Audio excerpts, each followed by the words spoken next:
حضور کا نام نامی آتا ہے، جہاں پر آپ کا اسم گرامی آتا ہے، جہاں پر آپ کی حدیث طیبہ آتی ہے، جہاں پر آپ کی سنت مطہرہ آتی ہے، وہ مردہ دلوں کے اندر ایک نئی حرارت کو پیدا کر دیتی ہے، ایک نئی تڑپ اور نئی لپک کو پیدا کر دیتی ہے۔ اور تم تو قرآن کے صفحات کو جلا کر اور حضرت رسول اللہ کی شان اقدس کے اندر گستاخیاں کر کے یہ بات سمجھتے ہو شاید لوگوں کو اسلام کی طرف مائل ہونے سے روک دیا جائے، لیکن اسلام جو ہے وہ اللہ کے فضل و کرم سے اللہ کا دین ہے، یہ لوگوں کو مقناطیس کی طرح کھینچتا رہے گا۔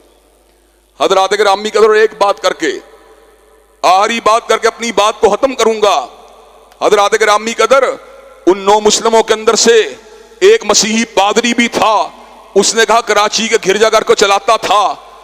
ایم اے فلسفی فقط اس لیے کی تھی، عقیدہ تثلیث سمجھ نہیں آتا تھا، ٹرینٹی کا تصور ذرا فلسفیکل ہے، اس لیے کہ 3 کو 1 کہنا، 1 کو 3 کہنا عقل انسانی اس کو تسلیم نہیں کرتی، اس کو ماننے کے لیے فلسفی کو پڑھنا پڑتا ہے۔ قائم میں فلسفہ کرنے کے بعد بھی عقیدہ